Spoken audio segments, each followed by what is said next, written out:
Florida State Prison was born the same year I was, 1960. Originally considered an extension of the Rock, it was commonly called the East Unit, but the unlucky convicts who called it home knew it for what it was, the Alcatraz of the South. By the time I arrived, FSP had already earned its reputation as a hell beyond comprehension.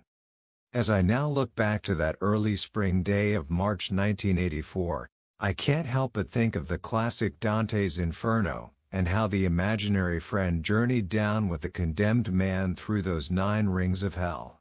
As much as I might wish I had my own imaginary guide to accompany me down and down, I already knew that it would be my fate to make this journey alone, even though I too was about to descend into an inferno beyond the comprehension.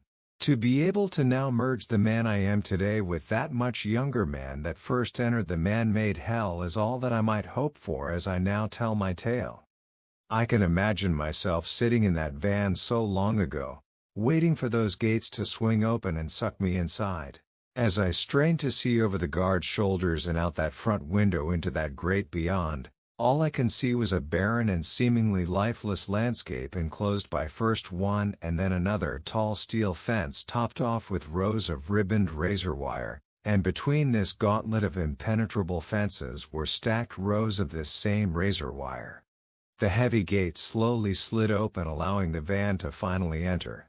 Above us was a concrete gun tower, and below us, a pit where a guard would walk beneath the vehicle to be sure nothing or no one was attached to the undercarriage. They called this the sally port. The driver got out, and only then could I finally see that to my far right there were blue-clad prisoners walking around a grass field and playing softball or working out on weights. That didn't look too bad. Only later was I informed that those guys were general population prisoners and that inviting rec yard was only for them, not for the death row.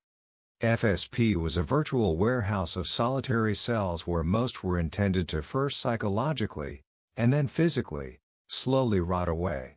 Only a small group of FSP were population inmates, and only because they were needed to cook, and clean and whatever else actual work had to be done.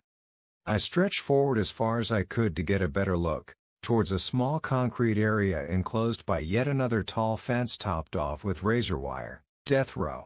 An even shorter wing sticking out the end of the building next to the death row wing was Q wing.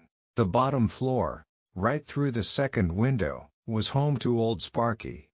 A few minutes later the van cleared the security check and we drove into the compound, straight down a narrow ribbon of asphalt toward the far end.